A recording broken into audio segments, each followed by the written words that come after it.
வணக்கம். சதன் மீடியா நண்பர்களுக்கு அனைவருக்கும் வணக்கம். இப்போ கரூரில் பார்த்தீங்கன்னா மிகப்பெரிய சோகமான சம்பவம். இப்போ தமிழ்நாடு முழுக்க ஒரு அதிர்ச்சியான சம்பவத்தை கொடுத்துருக்கு கரூரில். இது முழுக்க யார் காரணம் அப்படிங்கிறத விட பாவம் இறந்தவங்களோட அப்பாவி உயிர்களுக்கு நம்ம மதிப்பு கொடுக்கணும். ஆனால் இது முழுக்க அரசியல் காரணமாக இருக்குன்னு சொன்னால் கண்டிப்பாக இருக்காது. அதுக்கு வாய்ப்பே இல்லை. ஏன்னா இப்போ தாவேக்கா கூட்டம் வந்து ஆரம்பித்ததுலேருந்தே பார்த்தீங்கன்னா ஒரு ரணகலமான கூட்டம் தான் சொல்லலாம். ஏன்னா விஜய் வந்து வர்ற இடம்லாம் வந்து பார்த்தீங்கன்னா ஒரு ஆர்ப்பரிக்கும் தொண்டர்கள். அது தன்னெழுச்சியாக வர்றது வராங்க, அது பேச்சு இப்போ வந்து அது பெரிய விஷயம் இல்லை. ஏன்னா அது வந்து அரசியல் பற்றி பேசுகிற இது கிடையாது. தமிழ் மக்களுக்கும் சரி ரசிகர்களுக்கும் சரி ஒரு கட்டுப்பாடு வேணும்.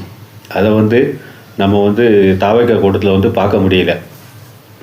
இப்போ விஜய் வந்து பார்த்திங்கன்னா விக்கிரவாண்டி மாநாடாக இருக்கட்டும், மதுரை மாநாடாக இருக்கட்டும், மாநாட்டில் வந்து ஒழுக்கமாக எல்லாருமே இறந்தாங்க. ஒரு ஆட்டம் பாட்டம் இருந்தாங்க கூட அது பறந்து விரிந்த ஒரு சமூகங்கிறதுனால எல்லாருமே அமைதியாக வந்துட்டு ஆட்டம் பாட்டத்தோடு போயிட்டாங்க. ஆனால் இது ஒரு பரப்புரை அப்படிங்கும்போது பார்த்திங்கன்னா ரோட்டில் நின்று தான் பேச வேண்டியிருக்கும்.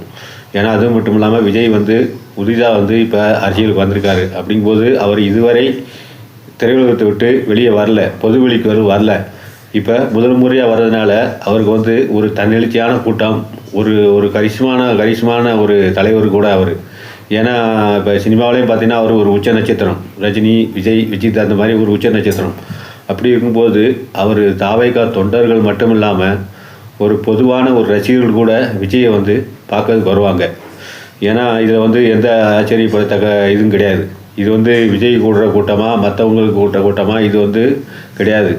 ஆனால் இது என்ன செஞ்சுருக்கணும், முழுக்க அந்த மாவட்ட செயலாளர், அந்த தொகுதிக்கு உட்பட்ட இத்தனையும் கட்சி ஆரம்பித்தாச்சு தாவேக்கா. அப்போ அந்த கரூர் மாவட்டத்தில் எத்தனையோ உறுப்பினர் இருப்பாங்க, ஒரு தலைவர் இருப்பாங்க, கட்சியில் பொறுப்பாளர் இருப்பாங்க. அந்த பொறுப்பாளர்கள் வந்து முழுக்க இதை கவனிச்சிருந்தா கண்டிப்பாக இவ்வளோ பெரிய சோகம் வந்து நடந்திருக்காது. முழுக்க இது தாவேக்காவோட பொறுப்பு தான். ஏன்னா ஒரு எந்த நிகழ்ச்சி நடக்கும்போது அசம்பாவிதம் நடந்தால் அந்த நிகழ்ச்சியை நடத்துனவங்க தான் முழு பொறுப்பு. இதை வந்து அடுத்தவங்க மேலே வந்து பழி போடுறது வந்து நியாயம் கிடையாது. இது வந்து தாவேக்காவும் நம்ம வந்து ஒரு குறிப்பிட்டு குறை சொல்லலை, அந்த நிர்வாக கோளாறுன்னு தான் சொல்லணும். ஏன்னா இப்போ விஜய் வந்து புதுசாக ஆரம்பிச்சுக்கிறதுனால அவருடைய கட்சியில் உள்ள தலைவருக்கும் சரி, அந்த ஒரு பொறுப்பில் உள்ளவங்களுக்கும் சரி, கண்டிப்பாக அவங்களுக்கு வந்து அனுபவம் வந்து கண்டிப்பாக பத்தாது. இது பார்த்திங்கன்னா இப்போ எத்தனையோ புரட்சித் தலைவர் எம்ஜிஆர் கூட ஒரு கரிஷ்மா லீடர் வந்து தமிழ்நாட்டில் இருக்க முடியாது. அவர் வரும்போது கூட இந்த மாதிரி ஒரு அசம்பாவிதம் வந்து நடந்ததே கிடையாது. ஏன்னா நம்ம இப்போ உள்ள ஒரு ஜென்ரேஷன் அப்போ எதுவும் நடந்ததான்னு தான் நமக்கு தெரியாது. ஆனால் இந்த அளவுக்கு ஒரு 40 உயிர் போகிற அளவுக்கு இந்த மாதிரி அசம்பாவிதம் நடந்திருக்குமான்னு சொன்னால் கண்டிப்பாக இல்லை. அப்போ இது வந்து தெரியுது, என்னன்னு தெரியுதுன்னா அரசியலில் வந்து கண்டிப்பாக அனுபவம் தேவை. எம்ஜிஆர் வந்து ஒரு திமுகவிலே இருந்து ஒரு அனுபவம் பெற்று வெளியில் வந்தார். அப்போ அவர் வரும்போது வந்த தொண்டர்களுக்கும் ஒரு கட்டுப்பாடு இருந்தது, அரசியல் அனுபவம் இருந்தது. ஆனால் விஜய் சார் வந்து அப்படி இல்லை. இப்போ தான் அரசியலுக்கு வந்திருக்கிறதுனால அவருடைய ரசிகர்களுக்கு வந்து இது அரசியல் புதுசு. அப்படிங்கும்போது ஒரு பொது இடத்துல வந்து எப்படி நடந்துக்கணும், என்ன மாதிரி பிரச்சனையை வரும்னு சொல்லி அவங்களுக்கு வந்து புரியலை. கிட்டத்தட்ட இப்போ பார்த்தீங்கன்னா கரூரில் 40 உயிர்கள் போயிருக்கு. ஆனால் விஜய் சார் என்ன இருக்கணும், அவங்கள இவ்வளவு பிரச்சனை நடந்ததுக்கப்புறம் அவர் கரூரில் இருந்து அவங்களுக்கு தேவையான உதவிகளை செஞ்சுருந்தா கண்டிப்பாக அவர் இன்னும் ஒரு படி மேலே போயிருப்பார். ஆனால் அதை செய்யாமல் சென்னைக்கு போனது தான் அது ஒரு பெரிய குற்றம். அது யாருமே இது ஒரு ஏற்றுக்கொள்ள மாட்டாங்க. ஒரு சாதாரண ஒரு சாலை விபத்தில் நடந்தால் கூட அந்த டிரைவர் வந்து இறங்கி அந்த பாதிக்கப்பட்டவனை ஆஸ்பத்திரியில் சேர்த்து முதலுதவி கொடுக்க விரும்புவான். அதை ஒரு குறைஞ்சபட்ச உதவி கூட விஜய் சார் வந்து செய்யலை. ஏன்னா இவ்வளவு ஒரு பிரச்சனை நடந்து நம்ம சென்னைக்கு போயிருக்காருன்னா அது அவருடைய கட்சி தொண்டனே வந்து ஏற்றுக்கொள்ள மாட்டாங்க. இது வந்து இன்னும் வந்து பார்த்திங்கன்னா அந்த கட்சியை மட்டும் குறை சொல்ல கூடாது. நம்ம பொதுமக்களாகிய ரசிகர்களும் சரி, அந்த தொண்டர்கள் எல்லாருமே இது ஒரு பாடம் படிக்கணும். என்னன்னு கேட்டால், ஒரு குழந்தைகளை வந்து இந்த மாதிரி ஒரு பரப்புரைக்கோ கூட்ட நெரிசலாக ஏற்கனவே விஜய் சார் கூட்டம் வந்து நிறையா வந்துக்கிட்டு இருக்கு. அந்த மாதிரி நேரத்தில் நாம் வந்து ஒரு குழந்தைய வந்து கூட்டிகிட்டு போகலாமா, சின்ன குழந்தைய கூட்டிகிட்டு போகலாமா அப்படின்னு யாருமே அந்த குடும்பத்தில் உள்ளவங்க வந்து நினச்சிருக்கணும். அப்படி வந்து அவங்க நினைக்கல.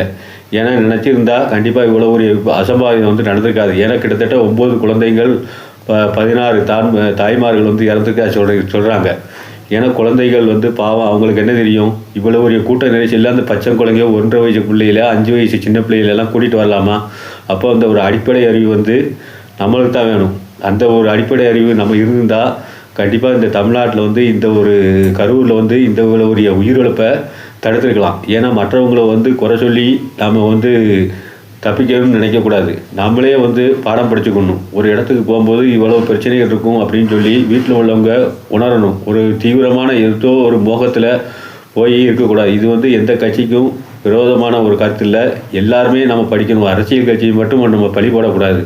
அவங்க பின்னால் போகும்போது அந்த இடத்துக்கு போகும்போது எந்த மாதிரி சூழ்நிலை வரும் அப்படின்னு சொல்லி உணர்த்திருந்தால் இந்த மாதிரி இந்த சின்ன குழந்தைங்களை இழந்திருக்க தேவையும் இல்லை. இந்த கரூர் சம்பவம் நடந்துக்கும் செஞ்சிருக்காது. இனி வரும் காலங்களையாவதும் அரசியல் கூட்டங்களோ எங்கும் கூட்டத்துக்கு செல்லும் பொழுது பச்சை குழந்தைங்களையோ ஒரு சின்ன குழந்தைகளையோ வந்து கூட்டிகிட்டு போகாமல் இருந்தால் இந்த மாதிரி உயிரிழப்பில் வந்து தடுக்கலாம். இதை பற்றி நீங்கள் என்ன கருத்து சொல்கிறீங்க? கமெண்டில் பார்க்க சொல்லுங்கள். நன்றி, வணக்கம்.